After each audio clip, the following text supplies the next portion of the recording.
Hi hello everyone. तो स्वागत है आपका रिस्पायरेटरी सिस्टम के लेक्चर नंबर 2 में, जिसमें हम लोग पढ़ने वाले हैं ह्यूमन रिस्पायरेटरी सिस्टम यानी कि मनुष्य का श्वसन तंत्र, जो कि वनडे कॉम्पिटिटिव एग्जाम के लिए एक बहुत ही इंपॉर्टेंट टॉपिक है। और साथ ही ढूंढेंगे कुछ अजीब सवालों का जवाब, जैसे कि खाना खाते समय बात क्यों नहीं करनी चाहिए, हमारे फेफड़े में भगवान ने 30 करोड़ गुब्बारे क्यों बना दिए, मछली को जल की रानी क्यों कहा जाता है, और जैसे हम लोग सांस लेते हैं क्या पौधे भी सांस लेते हैं, और लेते हैं तो किन संरचनाओं की सहायता से सांस लेते हैं। तो चलिए आज की वीडियो की शुरुआत करते हैं। और सबसे पहला जो हमारा टॉपिक है वो है ह्यूमन रिस्पायरेटरी सिस्टम, मनुष्य का श्वसन तंत्र। ये डायग्राम हमारे एनसीईआरटी में दिया है, इसलिए हमने यही डायग्राम को सिलेक्ट कर लिया है। सबसे पहले हम लोग ये पढ़ेंगे कि मनुष्य के श्वसन तंत्र में कौन कौन सी संरचनाएं होती हैं। रटने की बिल्कुल जरूरत नहीं है। जैसे मैंने आपको पाचन तंत्र पढ़ाया था तो हमने बताया था कैसे याद करना है कौन कौन सी संरचना होती है पाचन तंत्र में। सबसे पहले खाना किससे खाते हैं, मुंह से, तो हो गया मुख गुहा। फिर कहा जाता है ग्रास नली में, फिर धम्म से गिरता है कहां पे, आमाशय में, फिर कहा जाता है छोटी आंत में, और फिर कहा जाता है बड़ी आंत में। ठीक वैसे ही श्वसन तंत्र को भी आराम से याद कर सकते हैं। हम लोग सांस कहां से लेते हैं, नाक से, तो नाक में छोटे छोटे छेद होते हैं और इसको हम लोग हिंदी में बोलते हैं नासा छिद्र। तो श्वसन तंत्र का पहला भाग यही हो गया, नासा छिद्र। नासा छिद्र जिसको इंग्लिश में बोलते हैं नॉस्ट्रिल। नॉस्ट्रिल। और जब नाक से सांस लेते हैं तो फिर ये ऊपर की तरफ चलता है, इसे इसको बोलते हैं नासा गुहा। ये जो आपको पोर्शन दिख रहा है ना, ये तो हो गया आपका क्या, नॉस्ट्रिल। और ये जो आपको पोर्शन दिख रहा है, व्हाइट से कर देते हैं तो थोड़ा ज्यादा समझ में आएगा। ये वाला पोर्शन आपका क्या हो गया, नॉस्ट्रिल। और ये वाला जो पोर्शन आपको दिख रहा है इसी को बोलते हैं nasal cavity. NC for nasal cavity. तो नासा छिद्र और नासा छिद्र और नासा गुहा। रटने की बिल्कुल जरूरत नहीं है, आप अपने में इमेजिन करो तो खुद याद हो जाएगा। जैसे पाचन तंत्र को इमेजिन किया, सारे पार्ट याद हो गए थे। श्वसन तंत्र में भी इमेजिन करेंगे, सारे पार्ट याद हो जाएंगे। तो सबसे पहले क्या हो गया, नासा छिद्र और नासा गुहा, यानी कि नॉस्ट्रिल और नेजल कैविटी। अब देखो, अब इसके बाद ये जो सांस है ये यहां पहुंचती है, यहां पे नीचे की तरफ पहुंचती है एयर। हमने यहां से एयर लिया, ऐसे हमने यहां से ऐसे एयर लिया बाहर से। ये एयर सबसे पहले कहां गई, नॉस्ट्रिल में। नॉस्ट्रिल के बाद कहां गई, नेजल कैविटी में, यानी नासा छिद्र से कहां गई, नासा गुहा में। अब ये यहां नीचे पहुंचती है, ऐसे ऐसे नीचे पहुंचेगी ना यहां पे। ये जो पीला पीला पोर्शन आपको दिख रहा है इसी को बोलते हैं फेरिंग्स, जिसको हिंदी में बोलते हैं ग्रसनी। तो सेकेंड पार्ट क्या हो गया, ग्रसनी। सेकेंड पार्ट हो गया आपका ग्रसनी। श्वसन तंत्र का पहला भाग नासा छिद्र और नासा गुहा। श्वसन तंत्र का दूसरा भाग ग्रसनी, जिसको क्या बोलते हैं, फेरिंग्स। फेरिंग्स इंग्लिश में क्या बोलते हैं, फेरिंग्स। इसके बाद ये जो सांस है यहां पहुंचती है, यहां, इसको क्या बोलते हैं, इसको बोलते हैं लैरिंग्स। और इसी को हिंदी में कहा जाता है स्वर यंत्र। यहीं से आवाज उत्पन्न होती है ना, इसलिए इसी को क्या बोलते हैं, स्वर यंत्र, या इसको बोलते हैं लैरिंग्स। ये आपको जो संरचना दिखाई दे रही होगा इस तरह से, ये इसको बोलते हैं लैरिंग्स। ये दिख रहा ना आपको, ये इसको बोलते हैं लैरिंग्स। तो तीसरा भाग क्या हो गया, लैरिंग्स। तो पहला हो गया नॉस्ट्रिल नेजल कैविटी, दूसरा हो गया फेरिंग्स, तीसरा हो गया लैरिंग्स। लैरिंग्स जिसको हम लोग क्या बोलते हैं, जिसको हम लोग बोलते हैं ध्वनि यंत्र। ध्वनि यंत्र कहा जाता है इसको। इसको क्या कहा जाता है, ध्वनि यंत्र। ध्वनि यंत्र, साउंड बॉक्स अंग्रेजी में कहते हैं, ध्वनि यंत्र का काम करता है ये। तो 3 पार्ट हो गए। अब इसके बाद देखो, इसके बाद जो एयर है, वायु है, वो कहां जाएगी, वो ऐसे नीचे की तरफ जाएगी, दिख रही है। हम सब लोगों ने गुलेल देखा है, गुलेल चलाया होगा ना। गुलेल किस तरह का होता है, वाई शेप का होता है, इस तरह से। गुलेल देखा है ना, वाई शेप का होता है। आप उसको उल्टा कर दो, इस गुलेल को उल्टा कर दो, तो ये देखो आपको उल्टा गुलेल दिखाई दे रहा होगा। दिखाई दे रहा है ये उल्टा गुलेल, ये देखो, ये देखो, ये दिख रहा है, नहीं दिख रहा। इसको बोलते हैं श्वास नली। क्या बोलते हैं इसको, श्वास नली। तो चौथा पार्ट क्या हो गया, श्वास नली। अंग्रेजी में बोलते हैं ट्रैकिया। ट्रैकिया। फिर से बताओ, पहला क्या था, नासा छिद्र और नासा गुहा। दूसरा बोलो ग्रसनी। तीसरा बोलो लैरिंग्स ध्वनि यंत्र, चौथा बोलो श्वास नली। अब देखो श्वास नली नीचे गई और दो शाखाओं में बट गई, इसको बोलते हैं ब्रोंकाई, श्वसनी। क्या बोलते हैं? ब्रोंकाई या श्वसनी। तो ये पांचवा हो गया आपका, इसको बोलते हैं श्वसनी, इंग्लिश में बोलते हैं इसको ब्रोंकाई। इंग्लिश में क्या बोलते हैं इसको? Bronchi, bronchi. अब देखो इसके बाद की जो शाखाएं होती हैं वो हमारे एनसीईआरटी ने बताया नहीं ज्यादा डिटेल में, लेकिन थोड़ा सा हम कहानी सुना देते हैं आपको। देखो इसके बाद ये जो शाखाएं हैं ना इसकी, इसमें फिर से विभाजन होगा। जैसे ये देखो, पहले श्वास नली दो शाखाओं में बढ़ गई, क्या बोलेंगे? ब्रोंकाई। अब ये जो ब्रोंकाई ये फिर से दो शाखाओं में ऐसे बढ़ जाएगी। इसमें कम समझ में आ रहा होगा, हम अलग से डायग्राम बना के समझा देते हैं, देखिएगा। ठीक है, ये है मान लो आपकी श्वास नली, नीचे जाकर कितनी शाखाओं में बढ़ गई? दो शाखाओं में। इसको क्या बोलेंगे? श्वास नली, ट्रैकिया। इसको क्या बोलेंगे? ब्रोंकाई, श्वसनी। ठीक, ट्रैकिया, ब्रोंकाई, ट्रैकिया और ब्रोंकाई। अब ये फिर से दो शाखाओं में ऐसे बढ़ जाएगी और इसको बोलते हैं ब्रोंकियोल, श्वसनिकाएं। क्या बोलते हैं? ब्रोंकियोल, श्वसनिकाएं। अब फिर से ये जो एक है ये फिर से दो शाखाओं में बढ़ जाएगी, ये भी आगे जाके दो शाखाओं में बढ़ जाएगी। समझ पा रहे हो ना? हम एक को लेके चल रहे हैं, ठीक है, हम एक को लेके चल रहे हैं। जैसे यहां पर एक ब्रोंकाई था, दो शाखाओं में बढ़ गया, तो इसको क्या बोलेंगे? इसको बोलेंगे श्वसनिकाएं, श्वसनिकाएं, है ना। इंग्लिश में बोलते हैं ब्रोंकियोल्स, ब्रोंकियोल्स। अब ये जो ब्रोंकियोल है फिर से दो भाग में बढ़ गया, तब इसको बोलते हैं प्राथमिक श्वसनिकाएं, प्राइमरी ब्रोंकियोल। ये फिर से दो शाखाओं में बढ़ जाएगा, इसको बोलेंगे सेकेंडरी ब्रोंकियोल। ये फिर से दो शाखाओं में बढ़ जाएगा, इसको बोलेंगे टर्सरी ब्रोंकियोल। और ये फिर से दो शाखाओं में बढ़ जाएगा, इसको बोलेंगे टर्मिनल ब्रोंकियोल, टर्मिनल ब्रोंकियोल। फिर से बता दे रहे, टेंशन नहीं लो।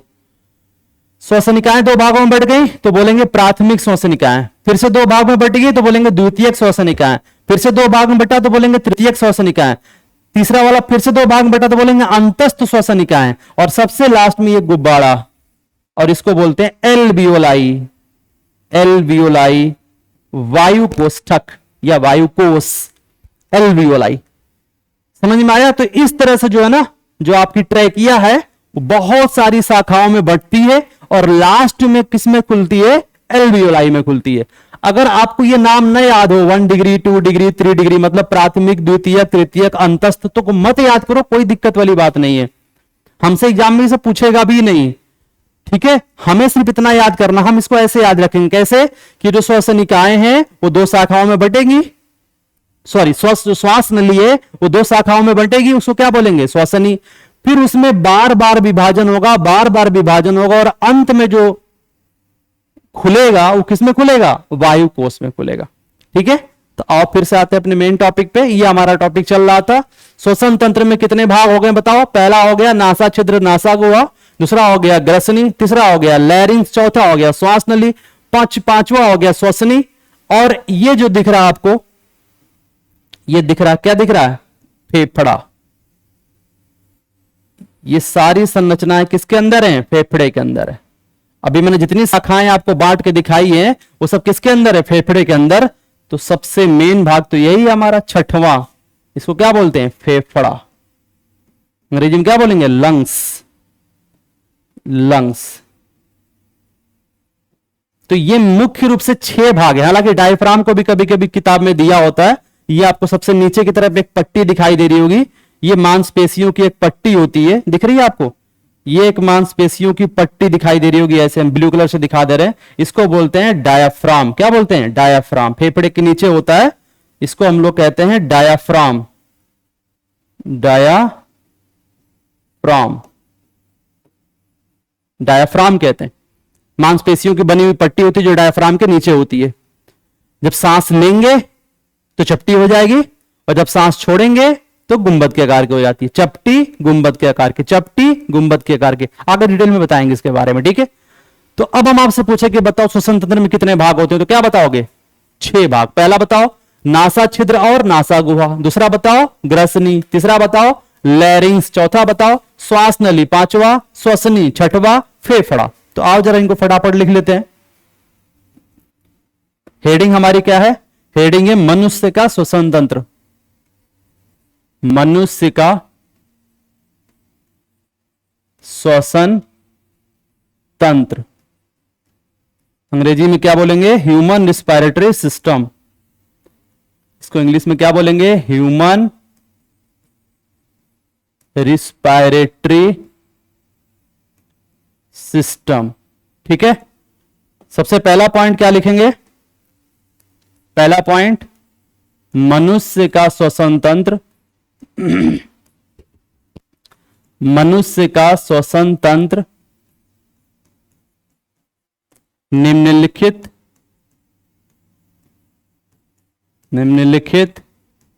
भागों से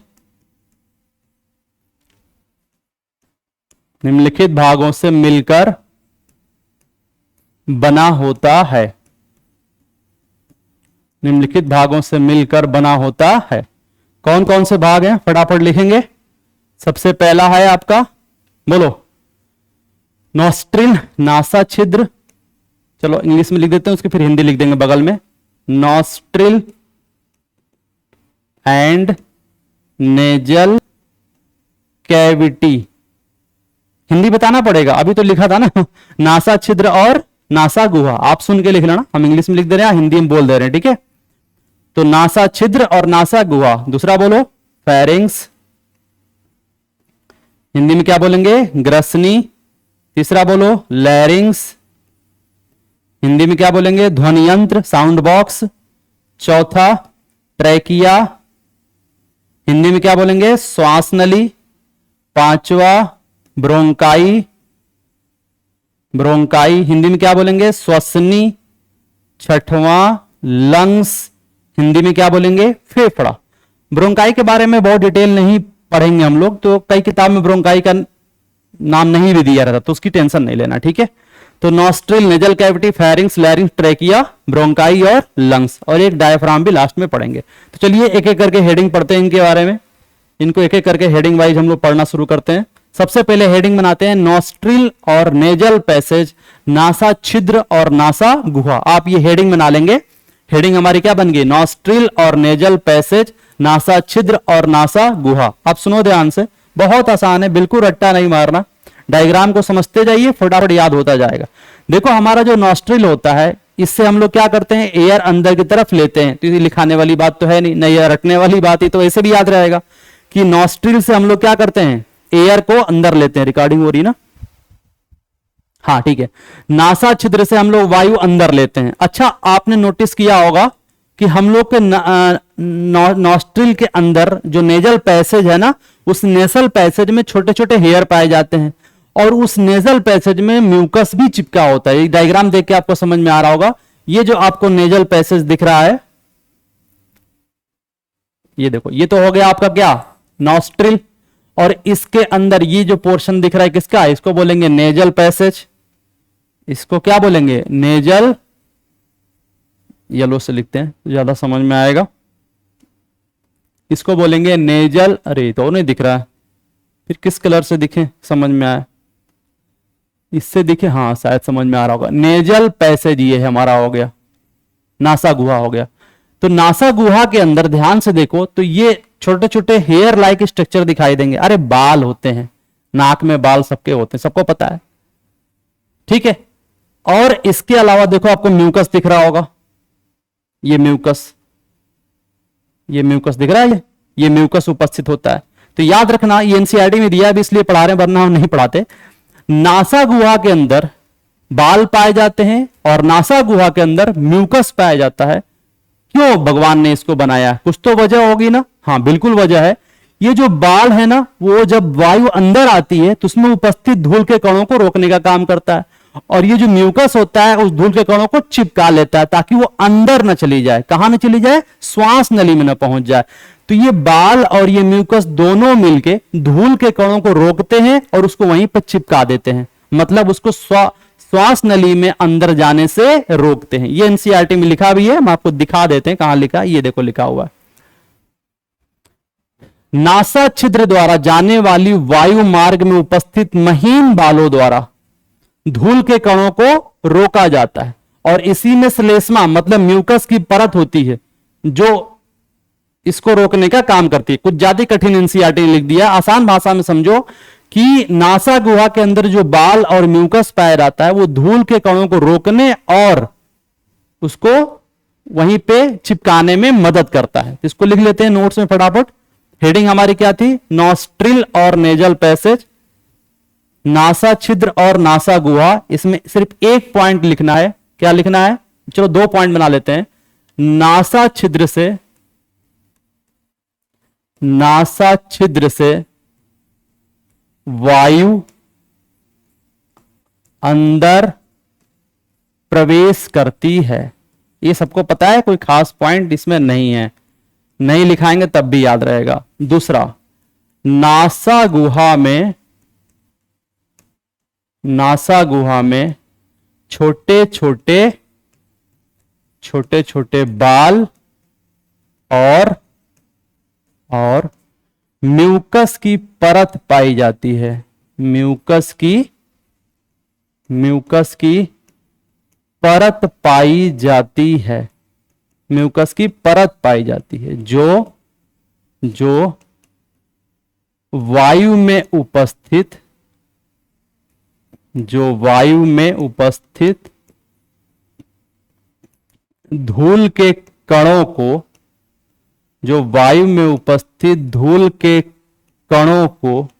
रोकने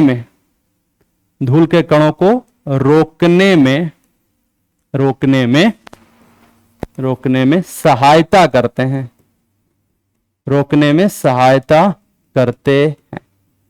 ठीक है, बस 2 पॉइंट याद रखना है, इससे ज्यादा नहीं याद रखना कुछ, और मुझे लगता है आराम से याद हो भी जाएगा। अब आते हैं दूसरी हेडिंग। इसको हेडिंग बनाते चलेंगे। पहली हेडिंग क्या बनाया? नासा छिद्र और नासा गुहा।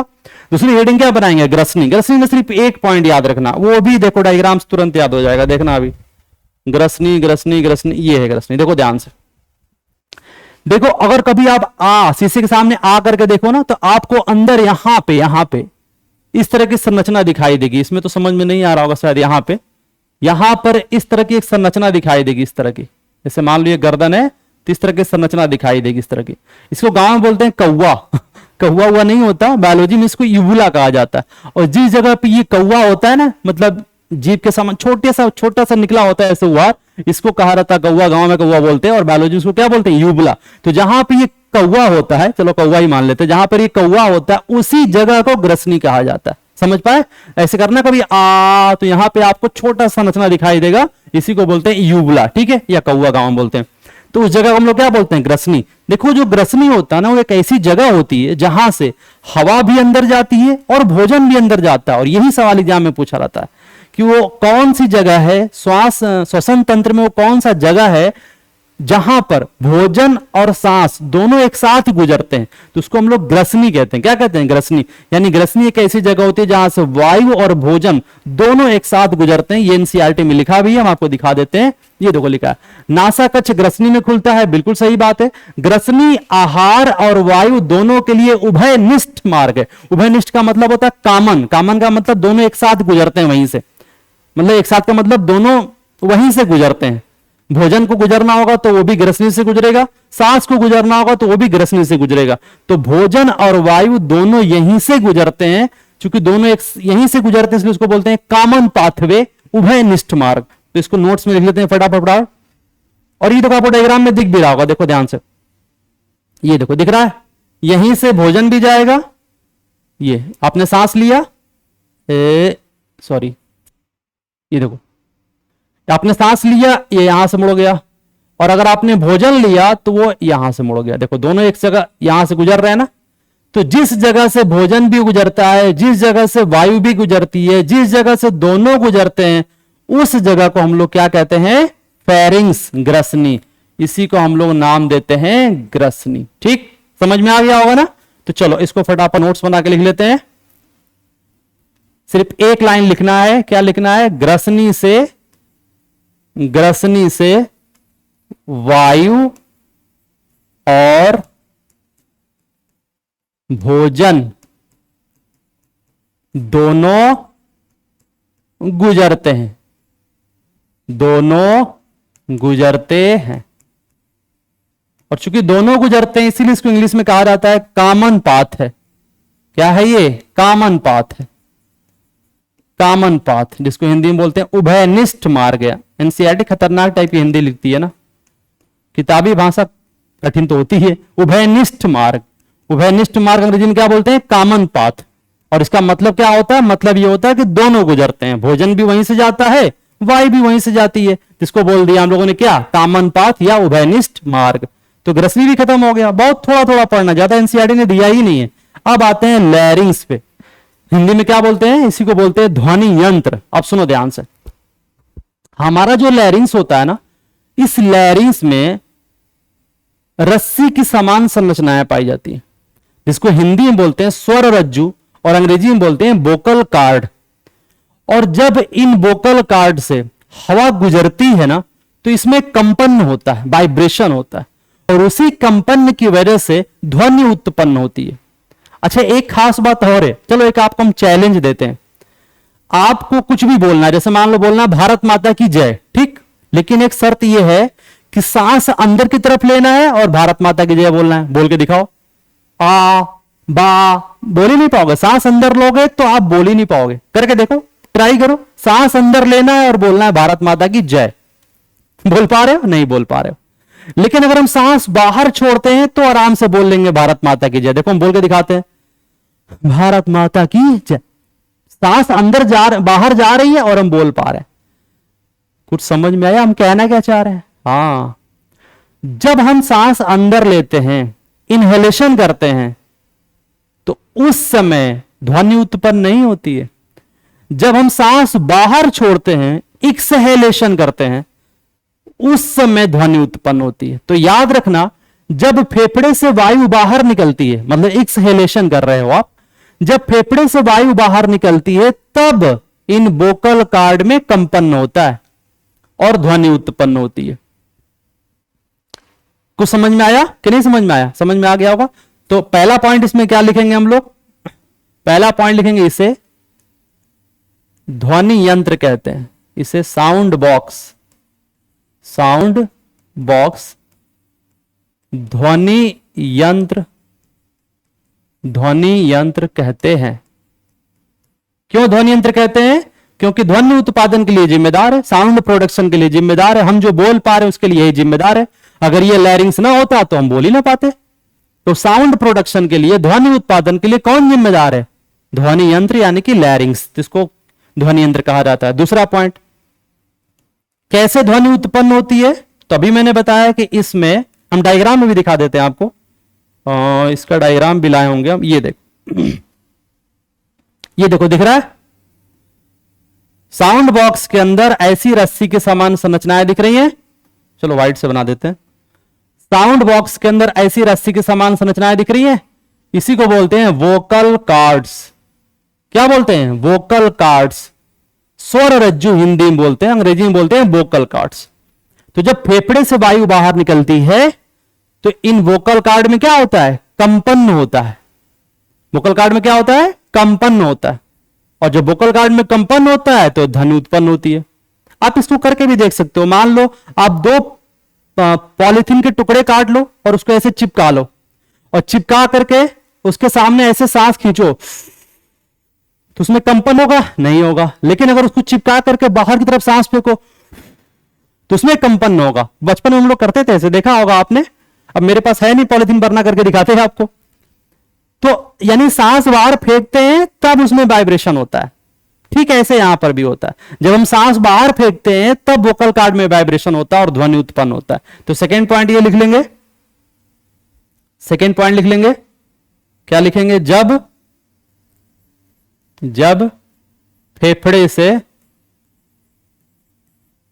फेफड़े से वायु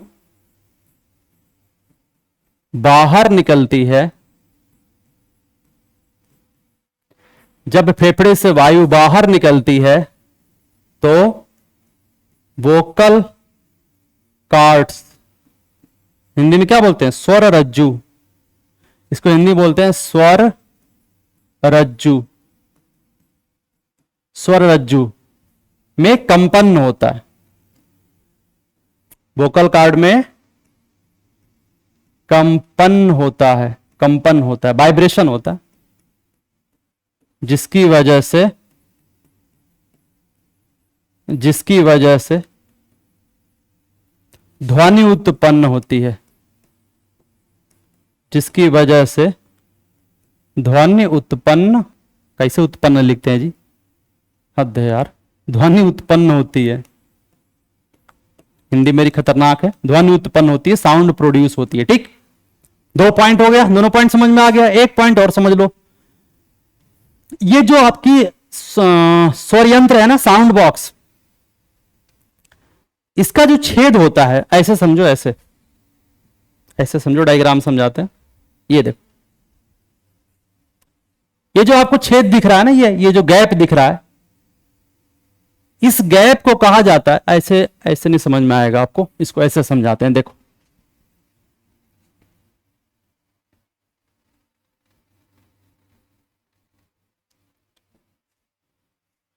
जैसे मैंने अभी बताया आपको, चलो आगे बता देंगे, टेंशन ना लो, ये आगे मिल जाएगा, अभी परेशान होने की जरूरत नहीं, आगे मिल जाएगा। ये हम लोग फिलहाल अभी 2 पॉइंट समझो केवल। पहला पॉइंट क्या था, इसे साउंड बॉक्स कहते हैं, ध्वनि यंत्र कहते हैं। और दूसरा पॉइंट क्या था, जब फेफड़े से वायु बाहर निकलती है तो वोकल कॉर्ड्स में कंपन होता है, जिसकी वजह से ध्वनि उत्पन्न होती है। इसमें सबसे इंपॉर्टेंट पॉइंट ये होता है कि ध्वनि यंत्र किसको कहा जाता है, जवाब होता है लैरिंग्स को कहा जाता है। ठीक है, लैरिंग्स की कहानी खत्म, आते हैं ट्रैकिया पे। अगली हेडिंग हमारी क्या बन जाएगी, ट्रैकिया। चलो भाई, अगली हेडिंग हमारी हो गई ट्रैकिया। हेडिंग बनाओ ट्रैकिया। हिंदी में क्या बोलते हैं इसको, श्वास नली। हिंदी में क्या बोलते हैं इसको, श्वास नली। पहला पॉइंट ये लिख लेंगे, इसको क्या लिखाना है तो याद ही रहेगा, ट्रैकिया को श्वास नली कहते हैं, है ना। खास बात देखो क्या है, जैसे मान लो ये है ट्रैकिया, ठीक, और नीचे जाके 2 शाखाओं में बढ़ जाएगी, नीचे जाके 2 शाखाओं में ऐसे बढ़ जाएगी ना। हाँ, ये कौन है, श्वास नली, अंग्रेजी में क्या बोलते हैं, ट्रैकिया। और ये कौन है, श्वसनी, हिंदी में क्या बोलते हैं, ब्रोंकाई, सॉरी इंग्लिश में क्या बोलते हैं, ब्रोंकाई। अब सुनो ध्यान से, ये जो ट्रैकिया है ना, ये एक पाइप है, और इस पाइप से अंदर हवा जाती है और बाहर हवा निकलती है। अब सोचो जरा से, गलती से अगर ये पाइप चिपक गया तो क्या होगा, तब तो एयर अंदर जा ही नहीं पाएगी। और अगर एयर अंदर नहीं जाएगी मतलब ऑक्सीजन अंदर नहीं जाएगी, ऑक्सीजन अंदर नहीं जाएगी मतलब हमारी कोशिकाओं को ऑक्सीजन नहीं मिलेगा, हमारी कोशिकाओं को ऑक्सीजन नहीं मिलेगा तो मरने लगेंगी, तो हम लोग भी निपट जाएंगे। इसका मतलब ये कुछ ना कुछ ऐसा जुगाड़ करना पड़ेगा जिससे कि दीवार कभी, ये पाइप कभी पिचके ना। फिर अगर ये पाइप कोलैप्स कर गया तो हम कोलैप्स कर जाएंगे। समझ पा रहे हो?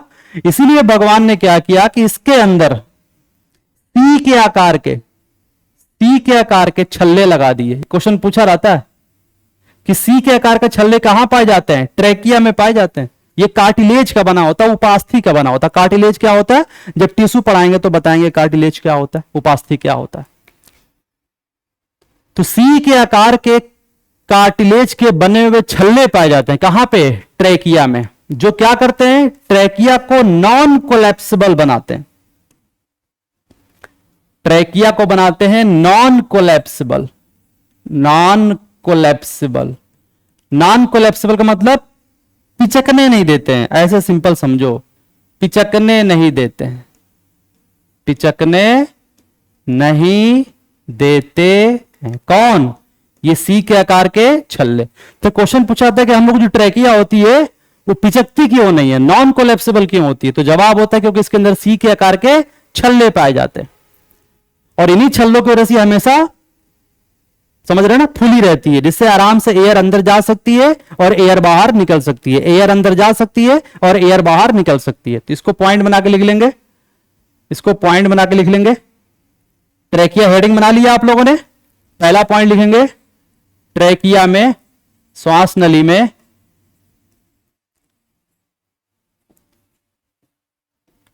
कार्टिलेज का बना हुआ, उपास्थि का बना हुआ, कार्टिलेज का बना हुआ, कार्टिलेज का बना हुआ सी के आकार का, सी के आकार का कार्टिलेज का बना हुआ सी के आकार के छल्ले पाए जाते हैं, बहुत सारे होते हैं ना, सी के आकार के छल्ले पाए जाते हैं, सी के आकार के छल्ले पाए जाते हैं जो इसे पिचकने नहीं देते हैं, जो इसे पिचकने नहीं देते हैं, जो इसे पिचकने नहीं देते हैं। ठीक है, तो समझ में आई ट्रेकिया कहानी। ट्रेकिया को श्वास नली क्यों कहते हैं? क्योंकि यहां से एयर गुजरती है। ऐसे मैंने आपको पाचन तंत्र में पढ़ाया था, ओसोफेगस को ग्रास नली क्यों कहते हैं? क्योंकि वहां से भोजन गुजरता है। तो पाचन तंत्र में ग्रास नली पढ़ा था और श्वसन तंत्र में श्वास नली पढ़ रहे हैं। अब एक कमाल की बात बताएं आपको, हमारे गर्दन में यहां पे जहां पे ग्रसनी होती है ना, ग्रसनी के ठीक नीचे दो पाइप होते हैं मेरे पास, चलो दिखा देते हैं। ऐसे ये दिख रहा है? शायद नहीं दिख रहा होगा, कैसे बना के दिखाएं? चलो सेल निकाल के दिखाते हैं आपको। अब आपको दिख रहा है ये दो सेल दिख रहे हैं, इनको दोनों को पाइप मानो आप, पाइप, दो पाइप है मान लो, इमेजिन करो ये दोनों पाइप है।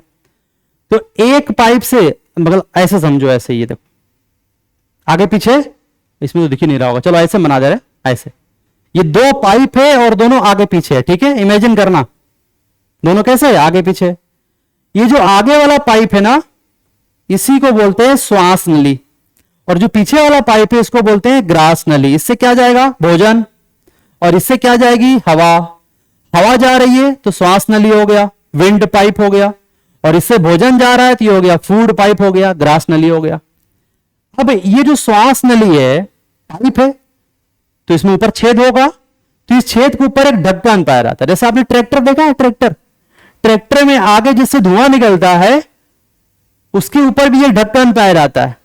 जैसे धुआं निकलेगा तो ऊपर जाएगा फिर गिर जाएगा, धुआं निकलेगा ऊपर जाएगा फिर गिर जाएगा, धुआं निकलेगा ऊपर जाएगा फिर गिर जाएगा। वैसे ही इमेजिन करो कि ये वही ट्रैक्टर वाला पाइप है। ठीक है, इससे वायु अंदर जा रही है, तो हमने क्या नाम दिया इसको? श्वास नली। अब इसके ऊपर एक ढक्कन पाया जाता है, इसके ऊपर ढक्कन पाया जाता है। एक बार बताएं आपको, ये जो छेद है ना इस पाइप का, उसको ग्लॉटिस कहते हैं, और छेद के ऊपर जो ढक्कन पाया जाता है उसको ईपीग्लॉटिस कहते हैं। क्वेश्चन बहुत पूछा जाता है, ईपीग्लॉटिस कहां पाया जाता है? ग्लॉटिस के ऊपर पाया जाता है। तो ग्लॉटिस क्या है? ट्रैकिया का समझ लो छेद है। कुछ कुछ किताबों में लिखा होता है लैरिंग्स का छेद है, एक ही बात है, लैरिंग्स के बाद ट्रैकिया ही तो आता है। तो ऐसे समझो सिंपल भाषा में कि ट्रैकिया अगर एक पाइप है, श्वास नली अगर एक पाइप है, तो उस पाइप का छेद ग्लॉटिस और उसका ढक्कन ईपीग्लॉटिस। बस यही समझाना चाह रहे थे। ये डायग्राम में आपको दिखा भी देते हैं। ये देखो, अभी मैंने बोला ना दो पाइप होते हैं, देखो इसमें आपको दो पाइप दिख रहा होगा। ये जो आपको पाइप दिख रहा है ये कौन सा पाइप है? ये है ग्रास नली वाला पाइप, ये है ग्रास नली, ओसोफेगस, ग्रास नली, फूड पाइप, फूड पाइप। और ये जो आपको दिख रहा है ये जो आपको दिख रहा है ये क्या है? ये श्वास नली। वो अलग बात है, ऊपर लैरिंग्स आएगा, नीचे ट्रैकिया आएगा। और देखो यहां भी आपको एक छेद दिखाई देगा, ये देखो, ये आपको छेद दिखाई दे रहा है, ये देखो, ये सामने से दिख रहा है, वास्तव ये भी ऊपर ही होगा ऐसे। तो इस छेद को क्या बोलते हैं? इसको बोलते हैं ग्लॉटिस। अच्छा एक बात आपको बता दें, ये ग्रास नली फूड पाइप हो गया, इसके छेद को क्या बोलते हैं? गलेट, गलेट, गलेट कहा जाता है। याद रखना, इसके छेद को हम लोग क्या बोलते हैं? गलेट। और इसके ऊपर कोई ढक्कन उक्कन नहीं पाया जाता है। अरे इसके ऊपर ढक्कन पाएंगे, खाना खाएंगे तो फिर खाना अंदर कैसे जाएगा? इसके ऊपर कोई ढक्कन, क्या है यार, ये दिख रहा है कि नहीं दिख रहा? हाईलाइट तो कर रहे हैं, हमको लग नहीं रहा दिख रहा होगा। ठीक हो गया, चलो येलो से रहने देते हैं, इसको गलेट बोलते हैं। और इसको क्या बोलते हैं? इसको ग्लॉटिस बोलते हैं। ग्लॉटिस क्या बोलते हैं इसको? ग्लॉटिस, ग्लॉटिस, हिंदी में लिख रहे हैं ग्लॉटिस। तो एक है, एक छेद का नाम गलेट और एक छेद का नाम ग्लॉटिस। एक छेद का नाम गलेट, हाँ बार बार देखना पड़ता है रिकॉर्डिंग हो रही कि नहीं हो रही। बोलो, एक छेद का नाम क्या हो गया? गलेट, और एक छेद का नाम क्या हो गया? ग्लॉटिस। ग्रास नली के छेद को क्या बोलेंगे? गलेट।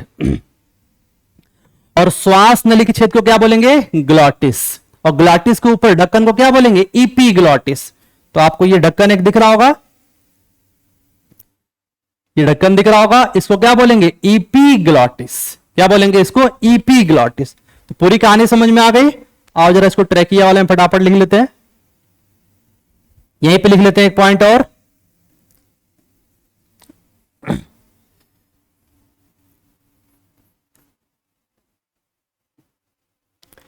यहीं पे लिख लेते हैं श्वास नली, कुछ कुछ किताबों में स्वर यंत्र भी लिखा होता है, हम श्वास नली लिख दे रहे हैं। श्वास नली के छेद को, श्वास नली के छेद को ग्लॉटिस कहते हैं,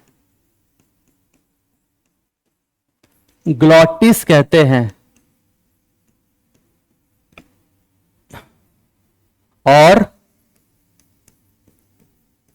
ग्लॉटिस के ढक्कन को, ग्लॉटिस के ढक्कन को इपीग्लॉटिस कहते हैं, इपीग्लॉटिस कहते हैं। अब सवाल कि इपीग्लॉटिस करेगा क्या? क्यों भगवान ने बनाया ढक्कन? वहां तो ढक्कन नहीं बनाया था ग्रास नली के ऊपर, यहां ढक्कन क्यों बना दिया? तो यही सबसे इंपॉर्टेंट पॉइंट है। देखो अक्सर हम लोगों ने देखा होगा, जब हम लोग खाना खाते थे, छोटे थे जो खाना खाते थे, हालांकि अब भी बदमाशी करते हैं वही वाली। कौन सी बदमाशी? खाना खाते समय बात करते हैं। तो जब हम लोग छोटे थे, खाना खाते समय बात करते थे, तो मम्मी डांटती थी कि चुप, खाना खाते समय बात नहीं करना, शांति से खाना खाना। क्यों डांटती थी मम्मी? आज आपको समझाते हैं क्यों डांटती थी। देखो होता क्या है, अभी मैंने बताया कि दो पाइप आगे पीछे होते हैं, ये दो पाइप है वो आगे पीछे है। एक से जाएगा भोजन, पीछे वाले से क्या जाएगा? भोजन, और आगे वाले से क्या जाएगी? एयर। तो अगर जब खाना खाओगे, खाना खाओगे तो वो भोजन जाएगा ग्रास नली में, ठीक। खाना खाते समय अंदर हवा भी जाएगी, लेकिन वो जो हवा है ना, वो उस समय श्वास नली में नहीं जा पाती, क्योंकि उस समय ढक्कन बंद होता है। यस, खाना खाते समय इपीग्लॉटिस बंद हो जाता है। जिस समय आप भोजन को निगलते हो ना, उस समय ढक्कन फट से बंद हो जाता है। भगवान ने क्या डिजाइन बनाया देख रहे हो? जैसे ही खाने को निगलोगे, ग्लॉटिस बंद, ढक्कन बंद। ग्लॉटिस छेद का नाम है और ढक्कन का नाम इपीग्लॉटिस है। तो इपीग्लॉटिस ने क्या किया? ढक्कन ने क्या किया? छेद को बंद कर दिया। समझ पा रहे हो क्या कह रहे हैं? लेकिन अगर खाना खाते समय बात करोगे, एक्सपायरेशन होगा, क्योंकि आपको पता है कि जब भी हम साउंड प्रोड्यूस करते हैं तो उस समय एक्सपायरेशन होता है। तो जब सांस, फेफड़े से वायु बाहर निकलेगी तो ये ढक्कन खुल जाएगा। अब देखो दिक्कत क्या है, आप खाना खा रहे हो और उसी समय बात भी कर रहे हो, तो बात करने के बाद ढक्कन खुल गया, और खाना उसी समय आप खाना निगल भी रहे हो, तो भोजन ग्रास नली में तो जाएगा, हो सकता है थोड़ा छोटा सा टुकड़ा श्वास नली के अंदर भी घुस जाए, क्योंकि ढक्कन तो खुला है। तभी देखा होगा आपने, खाना खाते समय जब हम लोग बात करते हैं तो खाना कभी कभी अटक जाता है, तो बहुत तेज खांसी आती है, क्योंकि जैसे ही भोजन श्वास नली के अंदर जाने लगता है ना, तुरंत ब्रेन को मैसेज आता है, अरे ये खाना चला गया श्वास नली के अंदर, तो तुरंत ब्रेन मैसेज भेजता है, जल्दी फेंको इसको बाहर की तरफ, वरना फेफड़े में चला गया तो बवाल हो जाएगा। देख रहे हो क्या कलाकारी है? तो इपीग्लॉटिस का कितना बड़ा रोल है, समझ में आया? इपीग्लॉटिस भोजन निकलते समय भोजन को श्वास नली में जाने से रोक देता है। अब आपको कहानी समझ में आ गई होगी, इस सवाल का जवाब भी मिल गया होगा कि खाना खाते समय बात क्यों नहीं करनी चाहिए। ठीक है, तो अब अगली बार सिर्फ खाना खाएंगे तो बात नहीं करेंगे, ठीक है। तो ये कहानी पूरी समझ में आ गई। श्वास ग्लॉटिस क्या है, एपीग्लॉटिस क्या है, पूरी कहानी हमने आपको समझा दिया। और ये सब एनसीईआरटी में लिखा भी है, हम आपको दिखा देते हैं। कहां लिखा एनसीईआरटी में?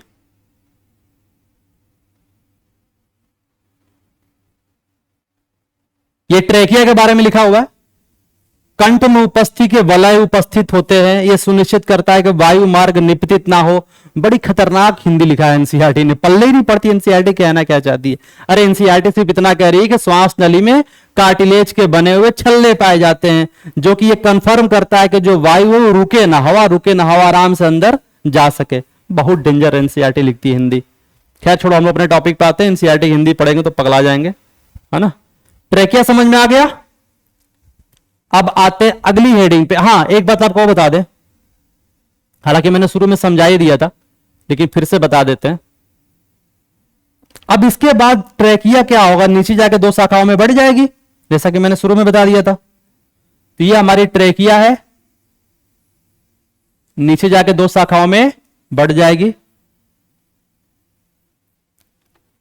इसको क्या बोलेंगे, श्वास नली। अंग्रेजी में लिखते हैं, आप हिंदी समझना, बार बार हिंदी बोल तो दिए हैं, दोनों बोलते तो हम भूल जाते हैं, कंफ्यूज हो जाते हैं। ट्रेकिया, इसको क्या बोलेंगे, ब्रोंकाई। श्वास नली, श्वसनी, ठीक है। अब ब्रोंकाई क्या होगा, ये ब्रोंकाई 2 भागों में बढ़ जाएगा। ये देखो, ये ब्रोंकाई जो है फिर से 2 भागों में बढ़ जाएगा, ये फिर से 2 भागों में बढ़ जाएगा, ये फिर से 2 भागों में बढ़ जाएगा। कुल मिलाकर बार बार विभाजन होगा और लास्ट में ये खुलेगा एक गुब्बारे में, लास्ट में खुलेगा एक गुब्बारे में, और इसको क्या बोलेंगे, एल्वियोलाई। एल्वियोलाई हिंदी में क्या बोलते हैं, वायु कोष बोलते हैं हिंदी में। तो कैसे लिखेंगे इसको, श्वास नली नीचे की तरफ जाकर 2 शाखाओं में बढ़ जाती है, जिसको हम लोग क्या बोलते हैं, श्वसनी। फिर श्वसनी में बार बार विभाजन होता है और वह अंत में वायु कोष में खुल जाती है। तो यही पॉइंट आगे लिखेंगे, लिख लेंगे अगला पॉइंट, श्वास नली नीचे की तरफ जाकर, श्वास नली नीचे की तरफ जाकर 2 शाखाओं में, 2 ब्रांचेज में बढ़ जाती है, 2 शाखाओं में बढ़ जाती है, 2 शाखाओं में बट जाती है, जिसे श्वसनी कहते हैं, ब्रोंकाई कहते हैं, जिसे श्वसनी कहते हैं। फिर अगला पॉइंट, श्वसनी में बार बार विभाजन होता है, श्वसनी में बार बार विभाजन होता है, जिससे कि बहुत सी ब्रांचेज, शाखाएं बन जाती हैं, जिससे कि बहुत सी ब्रांचेज बन जाती हैं, बहुत सी शाखाएं बन जाती है, बहुत सी शाखाएं बन जाती है, जो कि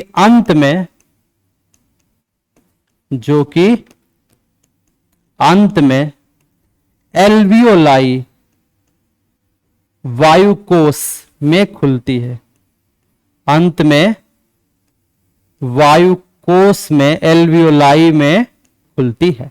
खत्म कहानी। इतना पढ़ना था इसके बारे में, मैंने सब डिटेल नहीं बता दिया आपको। अब आ जाओ, हम लोग आते हैं, ये देखो, ये है वायुकोष, जिसको हम लोग बोलते हैं एल्वियोलाई। दिख रहा है ना, ये जो आपकी श्वास नली है, नीचे जाके 2 शाखाओं में ऐसे बढ़ गई, श्वास नली नीचे जाकर के, देखो ये है आपकी श्वास नली, ठीक, नीचे जाके 2 शाखाओं में बढ़ गई। अब ये फिर से बार बार शाखाओं में विभाजन होगा, इसमें देखो, यहां से ऐसे निकलेगी 2 ठो, फिर ऐसे निकलेगी 2, फिर ऐसे निकलेगी 2, और फिर लास्ट में क्या बनेगा, गुब्बारा। और ये देखो, आपको गुब्बारा दिख रहा होगा, ये है, दिख रहा है।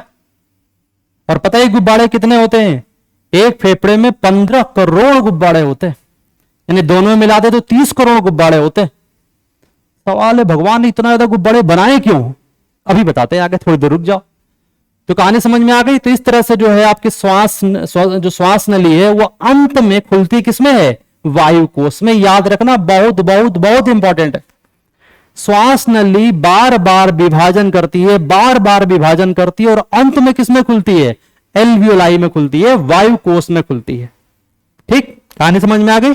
अब आते हैं अगली हेडिंग पे, फेफड़ा, लंग्स। ब्रोंकाई मैंने इसी में पढ़ा दिया, ठीक है, श्वसनी को मैंने इसी में बता दिया। फेफड़े में आते हैं। अब फेफड़े में कितने भगवान ने फेफड़े दिए? 2 फेफड़े दिए, 2 फेफड़े दिए। एक कमाल की बात बताएं, इसके बाद का चैप्टर क्या है? ह्यूमन सर्कुलेटरी सिस्टम, मनुष्य में परिवहन तंत्र। तो वहां पढ़ाएंगे दिल के बारे में, हृदय के बारे में। और देख रहे हो हृदय बेचारा दबा हुआ, दोनों फेफड़े के बीच में हृदय दबा होता है। हाँ, दोनों फेफड़े के बीच की जगह को बोलते हैं मीडियास्टाइनम, जगह को मीडियास्टाइनम कहा जाता है। और उसी जगह में बेचारा दिल अकेले पड़ा होता है, तन्हा सा। फिलहाल फेफड़े की बात करते हैं। तो जो हमारा फेफड़ा है वो कितना होता है? 1 कि 2? फोटो में दिख ही रहा होगा, 2 फेफड़े होते हैं। और इस फेफड़े के चारों तरफ 2 परत पाई जाती है। हाँ देखो, इसमें डायग्राम में साफ साफ दिख रहा होगा। फेफड़े की चारों तरफ 2 परत पाई जाती है। देखो, ये एक बाहर वाली परत हो गई और ये एक अंदर वाली परत हो गई। फेफड़े की परत को प्लूरा कहा जाता है, प्लूरा। तो बाहर वाली परत को आउटर प्लूरा, बाहरी प्लूरा कहते हैं, आउटर प्लूरा। और अंदर वाली परत को इनर प्लूरा कहते हैं, इनर प्लूरा। फेफड़े की परत को प्लूरा कहते हैं, ये याद रखना, ये पूछा रहता है। फेफड़े की परत को क्या बोलते हैं? तो प्लूरा कहते हैं। बाहर है तो बाहरी प्लूरा, अंदर है तो आंतरिक प्लूरा। और इस दोनों परत के बीच में लिक्विड भरा होता है, जिसको प्लूरल फ्लूइड कहा जाता है। क्यों बनाया भगवान ने फ्लूइड? इसलिए बनाया कि अगर कोई आपके सीने में धम्म से मारे तो जो झटका लगा है ना, वो फेफड़े में, वो झटके का असर फेफड़े में कम फील हो। आप सोचो ना, गुब्बारे में पानी भरा, उसमें मछली तैर रही है। अब गुब्बारे पे एक घूसा मारो, क्या वो झटका मछली को लगेगा? नहीं लगेगा, पानी एब्जॉर्ब कर लेगा उस झटके को। बस ऐसी कहानी समझो कि फेफड़े के बाहर ये जो परत है ना, और इस परत के बीच में ये जो पानी भरा है, वो बाहरी झटके से फेफड़े को बचाने में सहायता करता है। समझ में आया? तो क्यों भगवान ने बनाया प्लूरल फ्लूइड? ये बीच में द्रव होता है, बीच में पानी भरा है, इसको क्या बोलते हैं? Pleural fluid. प्लूरल, इसको कहा जाता है प्लूरल फ्लूइड, प्लूरल फ्लूइड। बाहरी झटकों से फेफड़े को यह बचाने में सहायता करता है। तो बताओ कितने फेफड़े होते हैं? 2। तो पहला पॉइंट ये लिख लेंगे, हेडिंग बनाएंगे लंग्स, फेफड़े, और पहला पॉइंट लिखेंगे इनकी संख्या। इनकी संख्या कितनी होती है? 2 होती है। सेकेंड पॉइंट, चारों तरफ 2 परत पाई जाती है, 2 लेयर पाई जाती है, 2 परत पाई जाती है, 2 परत पाई जाती है। और इस परत का नाम क्या है? प्लूरा। इस परत को क्या कहते हैं? प्लूरा। और दोनों परतों के बीच में द्रव भरा होता है। दोनों परतों के बीच में, दोनों परतों के बीच में द्रव भरा होता है। दोनों परतों के बीच में क्या भरा होता है? द्रव भरा होता है। इसको क्या बोलते हैं? इसको बोलते हैं प्लूरल फ्लूइड। इसको क्या बोलते हैं? Pleural fluid. और ये प्लूरल फ्लूइड क्या करता है बोलो? बाहरी झटकों से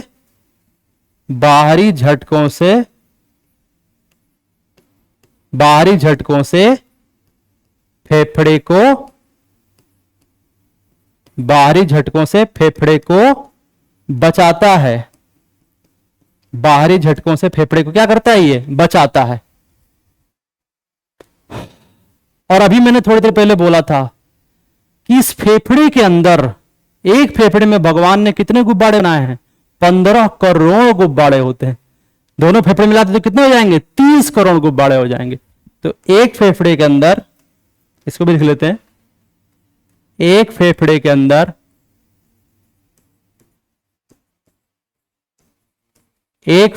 अंदर लगभग 15 करोड़ गुब्बारे की समान 15 करोड़ गुब्बारे की समान संरचनाएं पाई जाती हैं। 15 करोड़ गुब्बारे की समान संरचनाएं पाई जाती हैं, जिन्हें क्या बोलते हैं? एल्वियोलाई। जिन्हें एल्वियोलाई, हिंदी में क्या बोलेंगे? वायुकोश। जिन्हें वायुकोश कहते हैं। सवाल है कि भगवान ने इतना ज्यादा गुब्बारे बनाए क्यों? और पता है एनसीईआरटी ने डेटा भी दिया है, अगर इन सारे गुब्बारे को फोड़ दिया जाए और फोड़ के इनको फैलाते चले जाएं तो पता है 30 बाई 30 मतलब 30 स्क्वायर फुट की जगह को ये घेर लेगा। सोचो कितना ज्यादा इसका सरफेस एरिया है। हाँ, इसीलिए भगवान ने इतने गुब्बारे बनाए हैं ताकि सरफेस एरिया बहुत ज्यादा बढ़ जाए। उससे क्या होगा सर? उससे यह होगा कि इन फेफड़ों में वायु भरी होती है, उस वायु में ऑक्सीजन होता है, तो जितना ज्यादा एरिया होगा उतना ज्यादा वायु होगा, जितना ज्यादा वायु होगा उतना ज्यादा ऑक्सीजन होगा, जितना ज्यादा ऑक्सीजन होगा उतना ज्यादा लेन देन होगा। तो कुल मिलाकर के भगवान इतने गुब्बारे इसलिए बनाए ताकि सरफेस एरिया ज्यादा से ज्यादा हो, ताकि गैसों का आदान प्रदान, गैसों का लेन देन ज्यादा से ज्यादा हो और एफिशिएंट तरीके से हो, कुशल तरीके से हो। समझ पाए? तो एफिशिएंसी बढ़ाने के लिए, दक्षता बढ़ाने के लिए भगवान ने फेफड़े के अंदर कितने गुब्बारे बना दिए? 30 करोड़ गुब्बारे बना दिए। और ये गुब्बारे इतने ज्यादा होते हैं कि इनको अगर फाड़ के फैला दिया जाए तो ये 30 स्क्वायर मीटर का एरिया कवर कर लेते हैं। एनसीईआरटी में लिखा भी है, ये देखो लिखा है, यदि कुपिकाओं की सतह को, वही गुब्बारे की सतह को फैला दिया जाए तो ये लगभग 80 वर्ग मीटर स्क्वायर का एरिया कवर कर लेगा। विचार कीजिए कि विनिमय के लिए विस्तृत सतह उपलब्ध होने पर गैसों का विनिमय कितना दक्ष हो जाता है। कहने का मतलब यह कह रहा है कि आप सोचो जरा सा कि अगर यह 80 मीटर स्क्वायर का एरिया कवर कर रहा है तो कितना ज्यादा सरफेस एरिया कवर कर रहा है। और सरफेस एरिया मैंने अभी बताया था कि सरफेस एरिया जितना ज्यादा होगा, गैसियस एक्सचेंज, गैसों का लेन देन उतना ज्यादा होगा, तो फेफड़े की जो दक्षता है, एफिशिएंसी, उतनी ज्यादा होगी। सरफेस एरिया, पृष्ठ सतह का क्षेत्रफल जितना ज्यादा होगा, गैसों का लेन देन यानी कि गैसीय विनिमय उतना ज्यादा होगा, तो फेफड़े की दक्षता भी उतनी ज्यादा होगी। तो ये भगवान ने जो मशीन बनाई है ना फेफड़ा नाम की, इसकी एफिशिएंसी को इतना ज्यादा बढ़ाने के लिए भगवान ने 30 करोड़ गुब्बारे इसके अंदर भर दिए हैं। गुब्बारों का काम क्या है? सिर्फ हवा को भरना हो, सिंपल। अब जितना ज्यादा गुब्बारे होंगे उतना ज्यादा हवा भरेगा, जितना ज्यादा हवा भरेगा उतना ज्यादा गैसों का लेन देन होगा, जितना ज्यादा गैसों का लेन देन होगा उतना बढ़िया फेफड़ा माना जाएगा। इसका मतलब यह हुआ कि अगर किसी के गुब्बारे नष्ट हो रहे हो फेफड़े के अंदर, फेफड़े के अंदर अगर गुब्बारे नष्ट हो रहे हो, फूट जा रहे हो, तो सरफेस एरिया घटेगा, उस फेफड़े की एफिशिएंसी घटेगी। समझ पाए? बहुत सारी ऐसी बीमारियां होती हैं जिसमें एल्वियोलाई नष्ट होने लगते हैं, तो सोचो उसमें क्या होता है, उसमें फेफड़े की जो एफिशिएंसी है, काम करने की क्षमता है, वो घटने लगती है। समझ में आ गया? फेफड़े कहानी समझ में आ गई? बोलो समझ में आई कि नहीं आई? तो फेफड़ों की संख्या कितनी होती है? 2। फेफड़ों की संख्या कितनी होती है? 2। चारों तरफ कितनी परत पाई जाती है? वो भी 2। परत को क्या बोलते हैं? प्लूरा। दोनों परतों के बीच में द्रव भरा होता है, उसको क्या बोलते हैं? Pleural fluid. दोनों परतों के बीच में द्रव भरा होता है, उसको क्या बोलते हैं? Pleural fluid.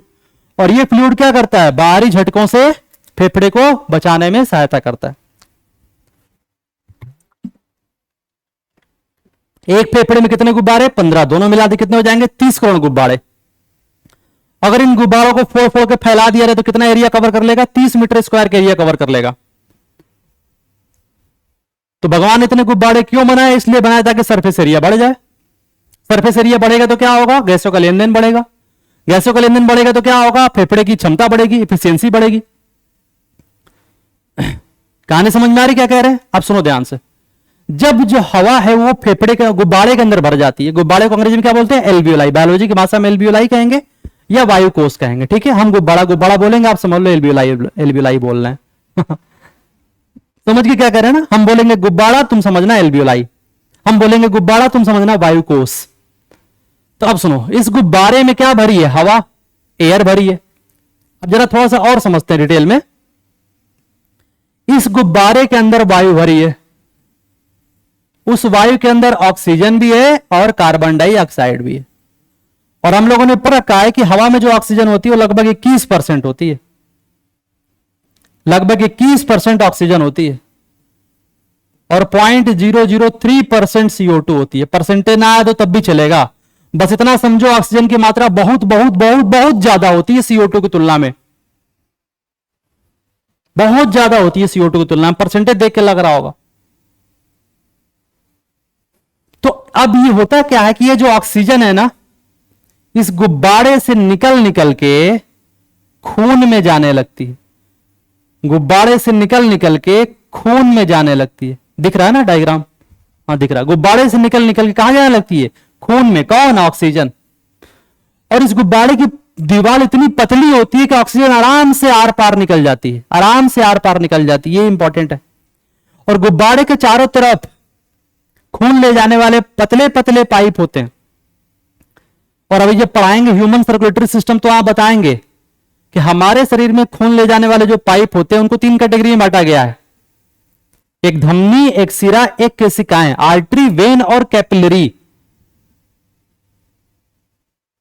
सबसे पतला पाइप कैपिलरी होता है और कैपिलरी इतना पतला होता है कि ब्लड से ग्लूकोज आराम से निकल के पार चला जाता है कैपिलरी की दीवार से। ये वही कैपिलरी है, ये वही कैपिलरी है। और इसकी दीवार इतनी पतली होती है कि इसमें से आराम से ऑक्सीजन अंदर आ सकता है, CO2 बाहर जा सकता है। तो देखो जरा से गुब्बारे में क्या हो रहा है। गुब्बारे में से ऑक्सीजन निकला, कहां चला गया? ब्लड में। और ब्लड से CO2 निकलेगा, ब्लड से CO2 निकलेगा, कहां जाएगा? गुब्बारे में। ब्लड से CO2 निकलेगा, कहां जाएगा? गुब्बारे में। ब्लड से CO2 निकलेगा, कहां जाएगा? गुब्बारे में। तुम हमको ऑक्सीजन दो, हम तुमको CO2 देंगे, यही चल रहा है। तुम हमको ऑक्सीजन दो, हम तुमको CO2 देंगे। इसी को तो बोलते हैं गैसों का लेन देन हो रहा है, गैसी विनिमय हो रहा है। तो अब समझ में आया फेफड़े में क्या, गुब्बारे में क्या हो रहा है? गुब्बारे में हो रहा है गैसों का लेन देन, गैसी विनिमय। और इस तरह कितने गुब्बारे हैं? 30 करोड़। तो इमेजिन करो कि जब हम सांस अंदर लेते हैं और वो जो वायु पहुंचती है इन गुब्बारों के अंदर, तो वहां पे क्या चल रहा होता है? गैसों का लेन देन चल रहा होता है। कहानी समझ में आई? तो याद रखना कि वायु कोष में गैसों का लेन देन होता है। और कैसे होता है उसके लिए मैंने डायग्राम लगा रखा है ताकि आपको क्लियर समझ में आ जाए कि वायु कोष में गैसों का लेन देन, गैसीय विनिमय किस तरीके से होता है। लास्ट हेडिंग पे आते हैं, डायाफ्राम। डायाफ्राम, डायाफ्राम का छोटा सा रोल है जो बहुत इंपॉर्टेंट है। हालांकि रोल तो बहुत बड़ा है लेकिन उतना डिटेल हमारे सिलेबस में दिया नहीं है। हमारे सिलेबस में बहुत थोड़ा सा इसके बारे में दिया, हम उतना ही समझा देते हैं। देखो इसमें एक सवाल पूछा रहता है। देखो डायाफ्राम में 2 सवाल याद रखना, बस 2 ही क्वेश्चन डायाफ्राम में पूछा रहता है। पहले डायाफ्राम होता है क्या है? तो डायाफ्राम जो है ना वो मसल की बनी हुई पट्टी होती है, मांसपेशियों की बनी हुई पट्टी होती है जो फेफड़े के नीचे पाई जाती है। वो डायग्राम में दिख रहा होगा, डायग्राम में दिख रहा है डायाफ्राम। ये डायाफ्राम है, देखो दिख रहा है। ये मांसपेशियों की बनी हुई पट्टी है जो फेफड़े के नीचे पाई जाती है। मांसपेशियों की बनी हुई पट्टी है जो फेफड़े के नीचे पाई जाती है। लिखाएंगे नहीं, सुन लो ऐसे ही। अब इसमें एक सवाल पूछा रहता है, जब हम सांस अंदर लेंगे, ऐसी सांस को अंदर भर लिया, तो जब हम सांस अंदर लेते हैं तो देखो यहां दिख रहा होगा आपको, जब हम सांस अंदर लेते हैं ये वायु अंदर जा रही है तो पहले कहां जाएगी? श्वास नली में। और श्वास नली से होते हुए कहां जाएगी? फेफड़े में। फेफड़ा फूलेगा, फेफड़ा फूलेगा तो ये प्रेशर नीचे की तरफ पड़ेगा, ऐसे ऐसे प्रेशर नीचे की तरफ पड़ेगा। ये जो डायाफ्राम है वो चपटा हो जाता है। यही सवाल पूछा रहता है कि जब हम फेफड़े में सांस हवा भरते हैं, जिसको अंग्रेजी में बोलते हैं इनहेलेशन करते हैं, जब हम फेफड़े में हवा भरते हैं तो डायाफ्राम का कैसा शेप हो जाता है? ये एग्जाम में सवाल पूछा रहता है। जब हम फेफड़े में हवा भरते हैं तो डायाफ्राम कैसा हो जाता है? चपटा हो जाता है। फिर से बोल रहे, यही सवाल डायरेक्ट पूछा रहता है कि जब हम फेफड़े में हवा भरते हैं तो डायफ्राम किस शेप का होता है? चपटा हो जाता है। लेकिन जब हम फेफड़े से हवा बाहर निकालते हैं, जब हम फेफड़े से हवा बाहर निकालते हैं तो डायफ्राम वापस अपने ओरिजिनल शेप में आ जाता है, यानी गुंबद के आकार का हो जाता है। डोम शेप बोलते हैं इसको, गुंबद के आकार का हो जाता है। तो दो सवाल समझ में आ गया। फेफड़े में हवा भरेंगे डायफ्राम चपटा, फेफड़े में हवा भरेंगे डायफ्राम क्या हो जाएगा? चपटा हो जाएगा, फ्लैट हो जाएगा। लिखाएंगे नहीं, आप पॉइंट बना के लिख लेना। डायफ्राम में देखो 3 पॉइंट डायफ्राम में लिखना है। डायफ्राम में पहला पॉइंट लिखना, मांसपेशियों को बनी हुई पट्टी होती है जो फेफड़े के नीचे पाई जाती है, ठीक। दूसरा लिखेंगे, जब फेफड़े में वायु को भरते हैं तो डायफ्राम चपटा हो जाता है। और तीसरा पॉइंट लिखेंगे, जब फेफड़े से वायु बाहर निकालते हैं तो डायफ्राम वापस गुंबद के आकार का हो जाता है। अंग्रेजी में बोलते हैं डोम शेप, गुंबद के आकार का हो जाता है। समझ में आया? डायफ्राम की कहानी खत्म। तो एक बार शुरू से फटाफट रिवाइज करते हैं, जितना हम लोगों ने पढ़ रखा है शुरू से लास्ट तक, यहां तक जितना हम लोगों ने पढ़ रखा है वो सब फटाफट 5 मिनट के अंदर रिवाइज करते हैं। पानी पी ले, मुंह सूखने लगा। देखो, सबसे पहले मनुष्य का श्वसन तंत्र कितने भागों से मिलकर बना होता है? तो याद करने की कोई जरूरत नहीं है। नॉस्ट्रिल नेजल पैसेज, फिर ग्रसनी, फिर लैरिंग्स जिसको बोलते हैं ध्वनि बॉक्स या स्वर यंत्र, फिर श्वास नली, फिर फेफड़ा और फिर डायफ्राम, या कह लो ब्रोंकाई, फिर फेफड़ा, फिर डायफ्राम, ठीक। नासा छिद्र से वायु अंदर जाता है, नासा गुहा के अंदर प्रवेश करता है। नासा गुहा में छोटे छोटे बाल पाए जाते हैं, म्यूकस पाया जाता है, धूल के कणों को चिपका के रोक देता है वहीं पे। ग्रसनी एक ऐसी जगह होती है जहां पर भोजन भी गुजरता है, सांस भी गुजरती है, दोनों गुजरने का कॉमन पाथवे होता है, कॉमन पाथ होता है। लैरिंग्स को ध्वनि बॉक्स, साउंड बॉक्स या ध्वनि यंत्र कहा जाता है क्योंकि इसके अंदर वोकल कार्ड पाया जाता है। जब फेफड़े से वायु बाहर निकलती है ध्वनि तो वोकल कार्ड में कंपन होता है जिसकी वजह से आवाज उत्पन्न होती है। फिर मैंने पढ़ाया ट्रेकिया, ट्रेकिया को श्वास नली कहते हैं, क्यों? क्योंकि इससे एयर गुजरती है, विंड पाइप इसको कहा जाता है। हवा गुजरते समय ट्रेकिया की दीवार चिपक न जाए, ट्रेकिया का जो पाइप वो चिपक न जाए, इसलिए भगवान ने सी के आकार के क्या बना दिए? छल्ले जो कार्टिलेज के बने होते हैं, जो इसको नॉन कोलैप्सिबल बनाते हैं, पिचकने नहीं देते हैं। यही ट्रेकिया के जो ऊपर छेद होता है, ट्रेकिया के ऊपर जो छेद होता है उसको हम लोग ग्लॉटिस कहते हैं। उस ग्लॉटिस के ऊपर ढक्कन पैरा था, इसको हम लोग ईपीग्लॉटिस कहते हैं। खाना खाते समय बात क्यों नहीं करनी चाहिए? क्योंकि अगर बात करोगे तो ईपीग्लॉटिस खुल जाएगा, तो जो भोजन है ग्रास नली में तो जाएगा जाएगा, थोड़े मोड़े उसके छींटे श्वास नली में भी पड़ेंगे। और अगर श्वास नली में भोजन का छोटा सा टुकड़ा भी चला गया तो फेफड़े में जाने का डर होता है, इसलिए तुरंत हमें खांसी आती है और वो भोजन का जो कण होता है वो बाहर निकलने की कोशिश करता है। ट्रेकिया हो गया, श्वास नली हो गई।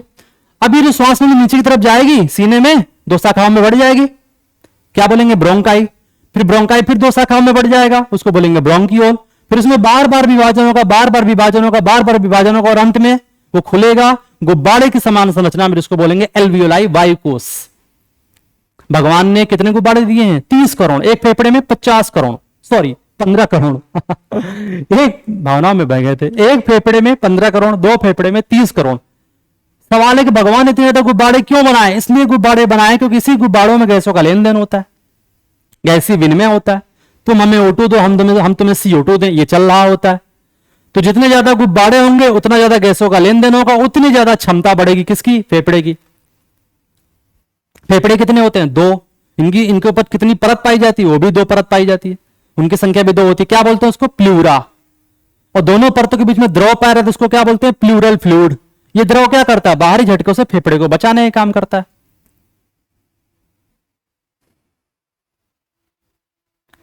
एक फेफड़े में कितने गुब्बारे होते हैं? 15। दोनों फेफड़े में कितने गुब्बारे हो जाएंगे? 30। इन गुब्बारों को क्या बोलते हैं? एल्वियोलाई, हिंदी में क्या बोलते हैं? वायुकोश। और इस गुब्बारे में होता क्या है? गैसों का लेन देन होता है। तुम हमें O2 दो, हम तुम्हें CO2 देंगे, अभी मैंने बताया। इस फेफड़े के नीचे मांसपेशियों की बनी हुई एक बैंड पाई जाती है, पट्टी पाई जाती है, उसको बोलते हैं डायाफ्राम। डायाफ्राम नॉर्मली गुंबद के आकार का होता है। जब हम सांस अंदर लेते हैं, मतलब इनहेलेशन करते हैं, तो डायाफ्राम चपटा हो जाता है, और सांस बाहर छोड़ते हैं तो डायाफ्राम गुंबद के आकार का हो जाता है। चपटा गुंबद के आकार का चपटा, गुंबद के आकार का चपटा, गुंबद के आकार का, ये होता रहता। सांस अंदर लिया तो चपटा, सांस बाहर छोड़ा तो गुंबद के आकार का, सांस अंदर लिया तो चपटा, सांस बाहर छोड़ा तो गुंबद के आकार का। तो इस तरह से ह्यूमन रिस्पिरेटरी सिस्टम कंप्लीट होता है। सवाल है कि ह्यूमन रिस्पिरेटरी सिस्टम का काम क्या है। जैसे मैंने पाचन तंत्र पढ़ाया था, तो पाचन तंत्र का क्या काम था? पाचन तंत्र के काम था कार्बोहाइड्रेट, प्रोटीन और फैट को पचाना और उसके फाइनल प्रोडक्ट को, जैसे कार्बोहाइड्रेट का फाइनल प्रोडक्ट क्या था? ग्लूकोज। प्रोटीन का फाइनल प्रोडक्ट क्या था? Amino acid. फैट का फाइनल प्रोडक्ट क्या था? फैटी एसिड और ग्लिसरॉल। तो कार्बोहाइड्रेट, प्रोटीन और फैट के फाइनल प्रोडक्ट को खून में पहुंचाना, यह पाचन तंत्र का काम था। ठीक वैसे ही ऑक्सीजन को खून में पहुंचाना यह श्वसन तंत्र का काम है। कोई पूछे what is the role of respiratory system, श्वसन तंत्र का क्या काम होता है?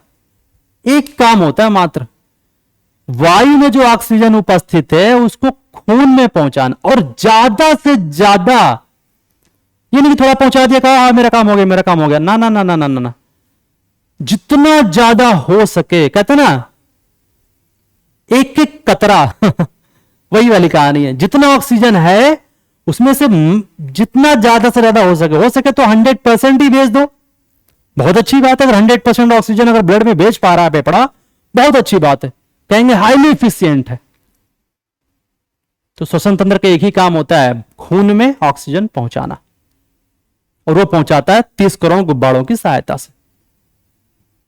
एक बार खून में ऑक्सीजन पहुंच जाएगा, वहां बैठा होगा ड्राइवर हीमोग्लोबिन, उसको पकड़ेगा ऑक्सीजन को और पहुंचा देगा कोशिका में। ये पढ़ेंगे अगले चैप्टर में, ह्यूमन सर्कुलेटरी सिस्टम, मनुष्य का परिवहन तंत्र, बहुत जबरदस्त चैप्टर वो भी है। तो इस तरह से ह्यूमन रिस्पिरेटरी सिस्टम कंप्लीट होता है। इसके अलावा कुछ छोटे मोटे टॉपिक है, उनको ही निपटा दिया जाए फटाफट फटाफट। सबसे पहले यहां पर एक छोटा सा टॉपिक है ब्रीदिंग रेट। हालांकि ब्रीदिंग रेट को मैंने लेक्चर नंबर 1, जो मैंने रिस्पिरेटरी सिस्टम का लेक्चर नंबर 1 बनाया, वहां मैंने इसको डिटेल में बता दिया है। तो यहां पे फटाफट रिवाइज करा देते हैं। ब्रीदिंग रेट क्या होता है, तुमने पहले बताया था। ब्रीदिंग क्या होता है? फेफड़े में वायु को भरना और फेफड़े से वायु को बाहर निकालना, इस प्रक्रिया को ब्रीदिंग कहा जाता है। सिंपल परिभाषा, फेफड़े में हवा भरना और फेफड़े से हवा को बाहर निकालना, यह ब्रीदिंग कहलाता है। और 1 मिनट में जितनी बार आप ब्रीदिंग करते हो वो ब्रीदिंग रेट कहलाता है। नॉर्मली जो ब्रीदिंग रेट होता है वो 15 से 18 मिनट होता है। मैंने बताया था 15 से 18 टाइम्स होता है पर मिनट, ये डेटा यहां लिखा हुआ, 15 से 18 ब्रीद पर मिनट होता है नॉर्मली। ये क्वेश्चन एग्जाम में आया हुआ है कि नॉर्मल ब्रीदिंग रेट कितना होता है, 15 to 18, मतलब 1 मिनट में हम लोग नॉर्मली 15 से 18 बार ब्रीदिंग करते हैं, श्वासोच्छ्वास करते हैं। लेकिन अगर एक्सरसाइज कर रहे हो, या कुत्ते ने दौड़ा लिया है, या साइकिलिंग कर रहे हो, तो हैवी एक्सरसाइज के समय ये जो ब्रीदिंग रेट होता है वो लगभग 2 से 3 गुना बढ़ जाता है। ये सब मैंने कहानी पहले लेक्चर में सुना रखा है, तो यहां पे कुछ खास बताने की जरूरत नहीं है। ठीक है, एक छोटा सा टॉपिक और है लेकिन बहुत इंपॉर्टेंट है। Respiratory organ in different animal, अलग अलग जानवरों में रिस्पिरेटरी ऑर्गन क्या होता है, अलग अलग जानवरों में श्वसन अंग का काम कौन करता है। जैसे हम लोगों में श्वसन अंग का काम कौन कर रहा है? फेफड़ा कर रहा है, मेनली तो फेफड़ा ही जिम्मेदार है ना। समझ पा रहे हो? ऐसे समझो, जहां पर गैसों का लेन देन हो रहा है वही श्वसन अंग है। गैसों का लेन देन क्या हो रहा है? फेफड़े के अंदर हो रहा है। वो अलग बात है फेफड़े के अंदर गुब्बारे में हो रहा है, तो मेनली तो फेफड़ा ही बोलेंगे ना। तो फेफड़े के अंदर ही तो गैसों का लेन देन हो रहा है, तो वही हमारा श्वसन अंग है। तो अगर पूछा जाए मनुष्य में श्वसन अंग कौन है? फेफड़ा। ऐसे ही पूछा रहता है कि अलग अलग जानवरों में श्वसन अंग कौन होता है। जैसे मछली में कौन होता है, केचुए में कौन होता है, अमीबा में क्या होता है, पैरामीशियम में क्या होता है, हाइड्रा में क्या होता है, कबूतर में क्या होता है, कुत्ते में क्या होता है, बिल्ली में क्या होता है, इन सब में श्वसन अंग का काम कौन करता है, ये हमारा टॉपिक है। तो सुन लो फटाफट, देखते हैं इसको जरा सा। आपके सामने ये कुछ डिफरेंट एनिमल है और इनमें श्वसन अंग का काम कौन करता है ये आपको याद रखना है। ठीक है, हालांकि समझा भी देंगे लेकिन आपको रटना है कुल मिलाकर, ये समझो। हम एक्सप्लेन जरूर करेंगे, समझ में आया बहुत अच्छी बात है। ये है अमीबा। अमीबा मैंने बताया था, अमीबा की जो बाउंड्री है इसको बोलते हैं प्लाज्मा मेम्ब्रेन। याद आया? ये है प्लाज्मा मेम्ब्रेन, पीएम। और ये प्लाज्मा मेम्ब्रेन की सहायता से ही O2 लेता है और CO2 बाहर निकालता है। तो गैसों का लेन देन किससे हो रहा है? प्लाज्मा मेम्ब्रेन से हो रहा है, या कह लो शरीर की सतह से हो रहा है। तो अमीबा में शरीर की सतह से होता है, अमीबा में शरीर की सतह से होता है। इसी के भाई पैरामीशियम है, उसमें भी शरीर की सतह से ही होगा। ये दोनों प्रोटोजोआ के मेंबर है। अब एक चैप्टर पढ़ाएंगे ना, जंतुओं में विविधता, diversity in animals and plants, तो वहां पर ये चीज पढ़ाएंगे कि प्रोटोजोआ एक फाइलम होता है, प्रोटोजोआ एक संघ होता है, उसमें अमीबा पैरामीशियम आता है, दोनों में गैसों का लेन देन शरीर की सतह से होता है। ऐसी एक फाइलम में आएगा सिलेंट्रेटा, प्रोटोजोआ पोरीफेरा सिलेंट्रेटा ऐसे बताएंगे। तो जो सिलेंट्रेटा फाइलम है ना, उसका एग्जांपल है हाइड्रा, और हाइड्रा में भी वही कहानी है, इसमें भी शरीर की सतह से ही ऑक्सीजन का लेन देन होता है। तो याद रखना, अमीबा में शरीर की सतह से, हाइड्रा, ये हाइड्रा है, इसमें भी शरीर की सतह से। ये केचुआ भाई साहब दिख रहे होंगे, आपने देखा अक्सर जो केचुआ होता है वो ऐसी जमीन में पाया जाता है जहां नमी बहुत ज्यादा हो, क्योंकि जहां नमी ज्यादा होगी वहां पे भाई, नमी में अगर ये घूम रहा है तो उस नमी में पानी होगा और पानी में ऑक्सीजन होगा। मतलब कुल मिला कहने का मतलब यह है कि ये जो केचुआ है ना, ये अपने त्वचा से गैसों का लेन देन करता है। कहां से लेन देन करता है? त्वचा से, याद रखना, स्किन से करता है। ये स्किन से लेन देन करता है गैसों का, डायरेक्ट याद ही करना है। अमीबा में शरीर की सतह से, हाइड्रा में शरीर की सतह से, केचुआ में त्वचा से।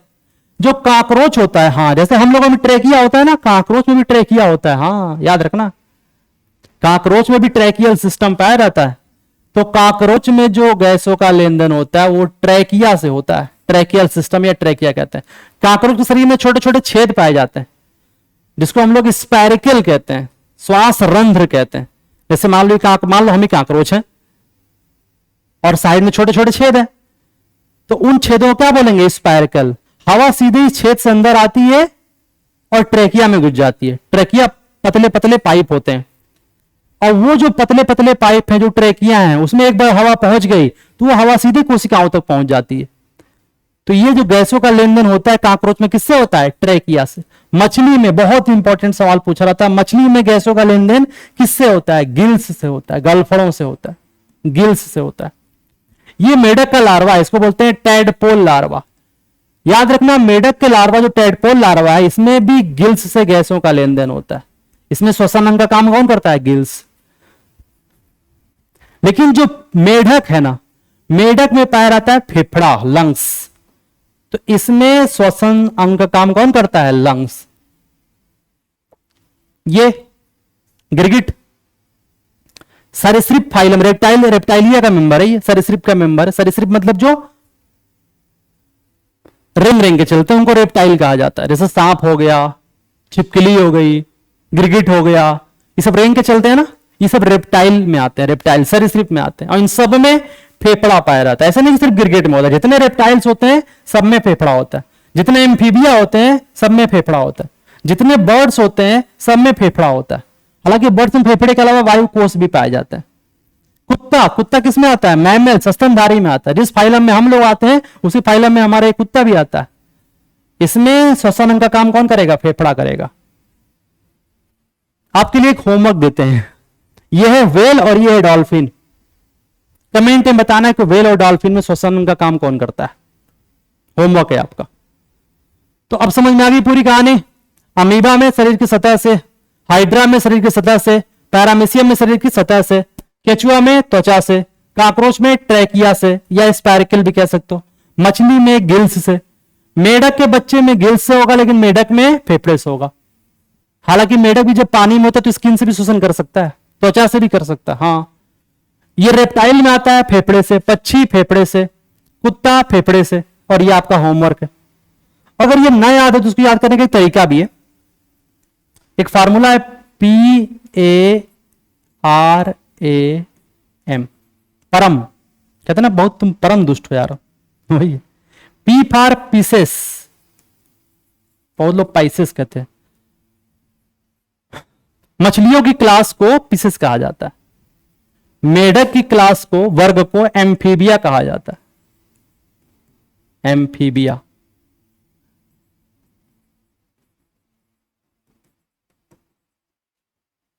रेप्टाइल्स,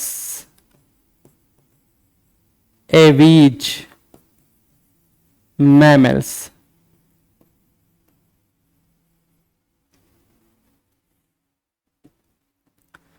पीसेस में कौन आती हैं? मछलियां आती हैं।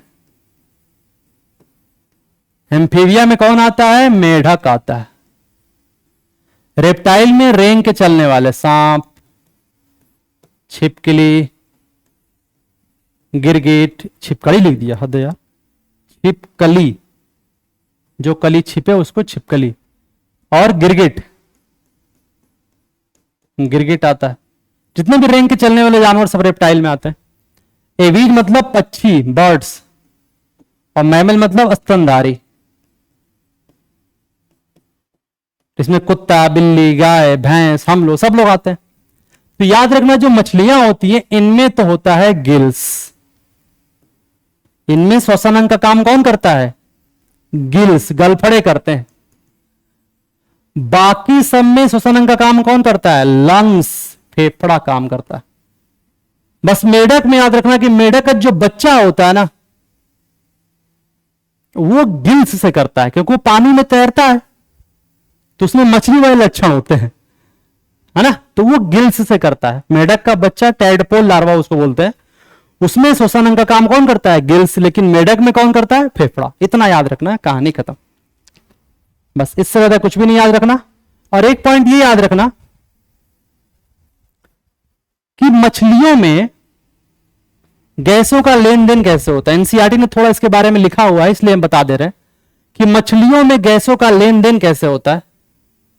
तो यहां एनसीईआरटी कहती है कि मछलियों में गलफड़े नाम की विशेष संरचनाएं पाई जाती हैं और इनमें रक्त वाहिकाओं की प्रचुर आपूर्ति होती है। रक्त और पानी में घुली गैसों के बीच ऑक्सीजन और कार्बन डाइऑक्साइड का विनिमय क्लोम के द्वारा होता है, मतलब गिल्स के द्वारा होता है। क्या कहना चाहती है एनसीईआरटी? सुनो, एनसीईआरटी ये कह रही है, इसको ऐसे समझो। देखो, कहते हैं कि मछली जल की रानी है, जीवन उसका पानी है। हाथ लगाओगे डर जाएगी और बाहर निकालोगे तो मर जाएगी। क्यों कहते हैं? सुनो, मछली जब तक पानी के अंदर तब तक जिंदा है, बाहर निकालोगे तो मर जाएगी। क्यों? ऐसा क्यों? जब वो पानी के अंदर होती है तो पानी मुंह से अंदर लेती है, जैसे मान लो मुंह से पानी पिया ऐसे करके, और वो पानी गलफड़े के ऊपर से गुजरता है, गिल्स के ऊपर से गुजरता है। मान लो ये गिल्स है, ये गिल्स है, ऐसे इमेजिन करो गिल्स है, और ये पानी ऊपर से ऐसे गुजरता है। और ये जो गलफड़े हैं ना, गिल्स, इसमें बहुत ज्यादा ब्लड सप्लाई होती है। मतलब कहने का ये है कि खून के पतले पतले बहुत ढेर सारे पाइप होते हैं, और वो भी सबसे पतले वाले पाइप ब्लड कैपिलरी, केशिकाएं होती हैं। और ब्लड कैपिलरी खास बात तो आपको पता ही है कि गैस आराम से अंदर घुस सकती है, गैस आराम से बाहर निकल सकती है। तो ऊपर से पानी जा रहा है, नीचे से खून जा रहा है। समझ रहे हो? ऊपर से क्या जा रहा है? पानी, नीचे से क्या जा रहा है? खून। तो जब पानी जाता है तो पानी में क्या होगी? ऑक्सीजन, और वो ऑक्सीजन गलफड़े से निकल के खून में चला जाएगा खट्ट से। तो जितना भी ऑक्सीजन पानी में घुला होगा वो सब खटाखट खटाखट खटाखट करके कहां पहुंच जाएगा? खून में पहुंच जाएगा। और जो खून में कार्बन डाइऑक्साइड होगा वो खटाखट खटाखट खटाखट करके कहां पहुंच जाएगा? गिल्स में पहुंच जाएगा। खटाखट खटाखट खटाखट, ये तो कुछ सुना सुना वर्ड लग रहा है। क्या बोल रहे, समझ पा रहे हो ना? हाँ। तो गिल्स में क्या हो रहा है? तुम हमें ऑक्सीजन दो, हम तुमको CO2 देंगे। गैसों का लेन देन हो रहा है। और एक कमाल की बात बताएं आपको, अगर पानी इधर की तरफ जाता है ना तो खून इधर की तरफ जाता है। इसको बोलते हैं काउंटर करंट, उल्टी दिशा में दोनों का प्रवाह होता है। अगर इधर पानी जाएगा तो इधर खून जाएगा, या फिर इधर पानी आ रहा होगा तो इधर खून जा रहा होगा। उल्टी दिशा में दोनों चलते हैं, जिससे कि ज्यादा से ज्यादा गैसों का लेन देन हो सके। खैर हमारे सिलेबस में ये सब नहीं है, काउंटर करंट मैकेनिज्म वगैरह, छोड़ो इसको। इतना समझो कि मछलियों में गैसों का लेन देन किससे होगा? गिल्स से होगा। और कैसे होगा समझ में आ गया। मछली मुंह से पानी अंदर लेगी, वो पानी गिल्स के ऊपर से जाएगा, नीचे खून बह रहा होगा, ऊपर पानी है नीचे खून है, तो पानी में घुला हुआ ऑक्सीजन टप टप करके कहां, मतलब निकल निकल के कहां चला जाएगा? खून में चला जाएगा। और CO2 निकल निकल के कहां जाएगा, बाहर आ जाएगा। इस तरह से मछली में गैसों का लेन देन गलफड़ों के द्वारा होता है, गिल्स के द्वारा होता है। तो इस तरह से अलग अलग जानवरों में किस तरह से गैसों का लेन देन होता है हमने बता दिया। अब एक लास्ट टॉपिक है कि जैसे हम लोगों में श्वसन होता है फेफड़े से, हम लोगों में गैसों का लेन देन होता है फेफड़े से, मछली में हो रहा है गिल्स से, मेढक में हो रहा है फेफड़े से, सांप में हो रहा है फेफड़े से, तो क्या ऐसे पौधे भी सांस लेते हैं, गैसों का लेन देन करते हैं? उनमें कौन सी ऐसी संरचना होती है जिससे वो सांस लेने का काम करते हैं, मतलब गैसों का लेन देन करते हैं? तो आइए आज का लास्ट टॉपिक है और इसके बाद आज की वीडियो हमारी कंप्लीट हो जाएगी। तो हेडिंग बनाएंगे रिस्पिरेटरी ऑर्गन्स इन प्लांट, पौधों में कौन कौन सी संरचनाएं हैं जो श्वसन अंग का काम करती है। तो देखो जो पौधा है ना, जो प्लांट है, उसमें मुख्य रूप से 3 चीजें पाई जाती हैं, आपको पता है, बचपन से पढ़ते आ रहे हैं। रूट, दूसरा स्टेम और तीसरा लीफ। जो रूट होता है इसमें रूट हेयर, पतले पतले धागे पाए जाते हैं, इसको बोलते हैं रूट हेयर। इस रूट हेयर में छोटे छोटे छेद होते हैं जहां पर ऑक्सीजन और CO2 का लेन देन होता है, गैसों का एक्सचेंज होता है, गैसीय विनिमय होता है। ऐसे ही तनों में छोटे छोटे छेद पाए जाते हैं, इसको बोलते हैं वातरंध्र। वातरंध्र अंग्रेजी में बोलते हैं लेंटिसल्स। इनसे भी गैसों का लेन देन होता है। ऑक्सीजन अंदर आएगी, CO2 बाहर निकलेगी, वायु अंदर आएगा और गैसों का लेन देन होगा। और पत्तियों में तो हम लोगों को पता ही है, पत्तियों में छोटे छोटे छेद पाए जाते हैं, इसको क्या बोलते हैं, स्टोमेटा। हिंदी में क्या बोलते हैं, रंध्र। और मैंने इसके बारे में डिटेल पढ़ा दिया था फोटोसिंथेसिस में कि रंध्र से बाहर से क्या आएगा, CO2, और फोटोसिंथेसिस से बनी होगी ऑक्सीजन, वो बाहर निकल जाएगा। तो यहां भी गैसों का लेन देन हो रहा है। तो कहने का मतलब है पौधे में 3 संरचनाएं हैं, रूट हेयर, लेंटिसल और स्टोमेटा, जो गैसों के लेन देन में सहायता करती है। आप इसको डायग्राम से समझ सकते हो। ये स्टोमेटा है, पत्तियों में पाया जाएगा, गैसों के लेन देन में सहायता करेगा। ये स्टेम है, लेंटिसल, गैसों के लेन देन में सहायता करेगा। ये रूट हेयर है जो गैसों के लेन देन में सहायता करेगा। तो इस तरह से ये हमारा चैप्टर कंप्लीट होता है आज का। और जैसा कि मैंने बोला है कि हर चैप्टर को पढ़ने के बाद लास्ट में हम लोग क्या लगाएंगे, प्रीवियस ईयर क्वेश्चन। कौन कौन से क्वेश्चन एग्जाम में पूछे गए, आइए देखते हैं। 2 मिनट का टाइम देते हैं आपको, फटाफट रिवाइज कर लीजिए, फिर प्रीवियस ईयर क्वेश्चन की प्रैक्टिस करते हैं और आज का लेक्चर समाप्त करते हैं।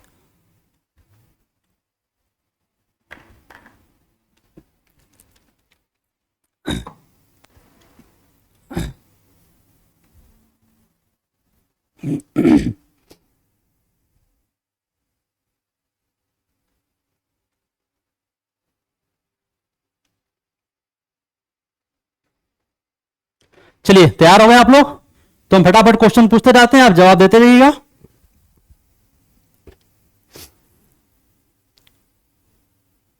क्वेश्चन नंबर 1 है, श्वसन तंत्र का कौन सा भाग है जो वायु नली को, वायु नली, श्वास नली, ट्रेकिया एक ही चीज है, हाँ। तो श्वसन तंत्र का कौन सा भाग है जो वायु नली को सिकुड़ने से रोकता है? पसलियां, उपास्थि के छल्ले, रीढ़ या हड्डी? उपास्थि के छल्ले मैंने बताया था, श्वास नली में सी आकार के छल्ले पाए जाते हैं जो ट्रेकिया को पिचकने से रोकते हैं। मनुष्य में जो हवा है वो नाक के माध्यम से शरीर में ले जाई जाती है और यहां से हवा गले से होकर फेफड़े में जाती है। कौन सुनिश्चित करता है कि गले में जो वायु मार्ग है वो बंद ना हो? अभी बताया था, कार्टिलेज के छल्ले हैं, वही है जो पिचकने से रोकते हैं ताकि आराम से वायु का आवागमन बना रहे। फेफड़े में एल्वियोलाई वायु कोष क्यों पाए जाते हैं? ऑप्शन दिया हुआ है, फेफड़े को यांत्रिक समर्थन देने के लिए, फेफड़ों के लिए पंपिंग क्रिया प्रदान करने के लिए, फेफड़ों के आयतन को बढ़ाने के लिए, कि सरफेस एरिया को बढ़ाने के लिए? सरफेस एरिया को बढ़ाने के लिए।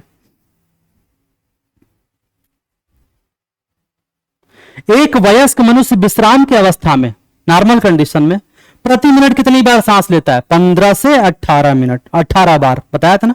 नॉर्मल ब्रीदिंग रेट कितना होता है? 15 से 18। तो एक जो एडल्ट मनुष्य होता है विश्राम के समय 1 मिनट कितनी बार सांस लेता है? 15 से 18 बार। निम्नलिखित में से किसकी सांस लेने की दर सबसे तेज होगी? आरआरबी ग्रुप डी 2022 का सवाल है। मछली, मानव, कबूतर, हाथी। इन चारों में से किसमें ब्रीदिंग रेट सबसे ज्यादा होगा?